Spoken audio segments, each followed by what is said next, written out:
আসসালামু আলাইকুম এভরিওয়ান, সবাই কেমন আছেন? জীবাণুনাশক নিয়ে কিছু কথা বলবো এবং প্লেট ময়লা হলে কি সমস্যা হতে পারে, বা আমি আজকে পুরো ভিডিওতে আপনাদেরকে অনেক কথা বলবো। আপনারা অবশ্যই পুরো ভিডিওটি দেখবেন, আপনাদের অবশ্যই উপকারে আসতে পারে। তো আমি প্রথমে গতকালকে যেই প্লেটগুলো ছিল সেগুলো প্রথমে দিয়ে দিব, এরপরে এই প্লেটগুলো নিয়ে নিব। এখানে বসে এগুলো কুন্নি দিয়ে পরিষ্কার করে পলিথিনে নিয়ে ফেলবো। এই ময়লাগুলো কিন্তু আমি ময়লার ডাস্টবিনে ফেলে দিই, আর এগুলো রাখি না। আর তারপরে আমি যে প্লেটগুলো এখান থেকে এখন নিয়েছি সেগুলোকে পানি দিয়ে ভিজিয়ে রেখেছি। আর ভিজিয়ে রাখার 10 থেকে 15 মিনিট পর যখন প্লেটগুলো একটু ময়লাগুলো নরম টরম হয়ে যায়, পরিষ্কার করতে অনেক বেশি সুবিধা হয়। তো আমি একটু আলট্রা প্রোমেক্স, বুঝছেন, আমি একটু স্প্রেও এখানে ইউজ করে থাকি, কারণ ফেনা ফেনা করতে আমার খুব ভালো লাগে, স্মেলটাও সুন্দর। এবার যে স্প্রেটা এনেছি জীবাণুনাশক, সেটা খুবই ফাইন, স্মেলটা এত সুন্দর, দাম কম, আগেরটার চেয়ে কিন্তু অনেক ভালো। স্মেলটা আমার কাছে খুবই ভালো লাগছে। তা আমি আবার একটু অপচয় বেশি করি, অনেকে বলে আমি আবার বড় লোকসো, আপনারা যা বলতে পারেন, সমস্যা নাই। তা আমি প্রথমে এগুলো ক্লিন করার পরে আবার স্প্রে করতেছি, স্প্রে করে করে আমি কিন্তু আমার পিছনে রাখতেছি। এগুলো যে এরকম পরিমাণ ময়লা হয়, আর এই ময়লা প্লেটগুলো যদি স্প্রে করা না হয় তাহলে এগুলোতে জীবাণু কিন্তু মাস্ট বি থাকে। আর সেটাই কিন্তু কবুতরের জন্য অনেক বেশি সমস্যা, কবুতর এবং পাখির জন্যই সমস্যা। কারণ এই প্লেটের মধ্যে যদি এই খাবারগুলো বা এই মলগুলো থাকে, তখন ওরা যে পেটের ক্ষুধায় অনেক সময় দেখা গেছে একটা দুইটা উঠে এখান থেকে গম খাওয়ার চেষ্টা করে, অনেক বেশি চেষ্টা করে, কারণ সারা রাত থাকে ওরা ক্ষুধার্ত।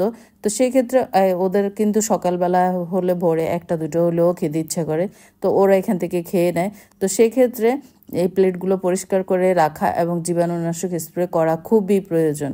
তো আমি প্রতিদিন কিন্তু এইভাবেই পরিষ্কার করে থাকি। আপনাদের সাথে পুরো ভিডিও দিলে একদম লম্বা হয়ে যাবে, তা আমি স্প্লিট করে দিছি। যে তারপরও দেখেন, পরিষ্কার করতে কিন্তু অনেক সময় লাগে এগুলো। তো আমি সময় নিয়েই পরিষ্কার করি। আমি যখন এগুলো ভিজাতে দিয়ে চলে যাই তখন আমি অন্য কাজ করি, এর মধ্যে এগুলো ভিজে থাকে। আর স্প্রেটা করার পরে কিন্তু দেখেন একটা ফেনা ফেনা হয়ে যায়। এটা স্প্রেটা অনেক ভালো। আমাকে অনেকে বলেন এই যে এখানে পেপার দিয়ে রাখার জন্য ট্রেতে, আসলে আমার এটাই সুবিধা মনে হয়, সেজন্য আমি এইভাবে করি। আমার কাছে মনে হয় যেন এইভাবে আমি পরিষ্কার করলে আমার এটা খুব ভালোভাবে পরিষ্কার হয়, সেটাই আমার মনে হয়। কাগজ দিয়ে রাখলেও কি হয় জানেন, কাগজ দিয়ে রাখলে এখানে যেহেতু আমার কবুতররা বাচ্চা করেছে, তো বাচ্চা যখন হয় তখন কিন্তু কবুতরের মলটা একদম পাতলা থাকে, পানি পানি টাইপের থাকে। তো সেক্ষেত্রে কাগজ দিয়ে কিন্তু কোনো লাভ নাই, যেই লাও সেই কদু। তো সেজন্য এভাবে ট্রের মধ্যে এই মলটা পড়লে পরিষ্কার করতে সুবিধা হয়। আর বিশেষ করে যারা ডিম বাচ্চা করে না, বাচ্চা, তাদের মলটা একটু শক্ত থাকে, সেক্ষেত্রে ওইটা কুন্নি দিয়ে পরিষ্কার করতে অনেক বেশি সুবিধা হয়। তো আমি স্প্রে করে নিই, কারণ স্প্রে করলে আমার মনটা একটু শান্তি লাগে। কারণ স্প্রে যদি না করি মনে হয় যেন যে এখানের ময়লাটাই পরিষ্কার হয় না। স্প্রে করার পরে কিন্তু ট্রেগুলো দেখতে একদম সাদা সাদা টাইপের লাগে, খুবই সুন্দর লাগে। এটা যে একটা জীবাণুমুক্ত হয়েছে সেটা কিন্তু দেখলেই বোঝা যায় যখন শুকিয়ে যায়।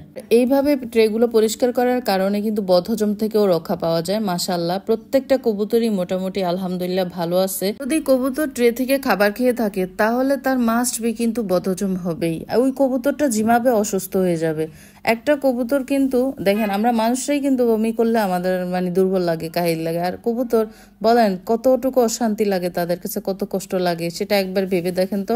তাই আপনারা প্রথমে চেষ্টা করবেন কিভাবে পরিষ্কার পরিচ্ছন্ন রাখা যায়, সেটা কিন্তু অনেক বড় একটা বিষয়। আপনি কি খাওয়াচ্ছেন, কম দামি খাওয়াচ্ছেন না বেশি দামি খাওয়াচ্ছেন, সেটা বড় বিষয় না, পরিষ্কার পরিচ্ছন্ন রাখাটা অনেক প্রয়োজন। তা আমি জীবাণুনাশক এই পাউডারটা ইউজ করেছিলাম আগে, এটা 165 টাকা, আমি 160 টাকা করে কিনে এনেছিলাম। তো এবার যেটা এনেছি এটা কিন্তু খুবই ভালো, স্মেলটাও কিন্তু আগেরটা পাউডার তো আসলে কোনোটাই খারাপ না, সবই ভালো। পাউডারটা একটু সুবিধা বেশি, পাউডারটা রেখে দিতেও অনেক দিন পর্যন্ত রাখা যায়, এইটাও অনেক দিন রাখা যায়। তবে এটা আমার কাছে মনে হয় যেন এখন খুবই ভালো লাগছে এই জিনিসটা, জীবাণুনাশক, এটা আমার কাছে খুব ভালো লাগছে। তো আপনারা প্রথমে 1 লিটার পানির মধ্যে 1 ml মিক্স করবেন। আমি একটু পরিমাণে হয়তো বেশিও নিয়েছি, আপনারা 1 ml 1 লিটার পানিতে মিক্স করবেন। তারপরে এরকম একটা 10-15 টাকা বা 20 টাকা যাই নিবে না কেন, এরকম একটা ক্যাপ কিনে নেবেন, স্প্রে ক্যাপ নিয়ে ভালো করে ঝাঁকাবেন, দেখবেন ফেনা ফেনা হয়ে গেছে, তার স্প্রেটা আসলে অনেক ভালো। আর স্প্রে করার পরে কিন্তু ট্রেগুলো অনেক বেশি ক্লিন লাগে দেখতে।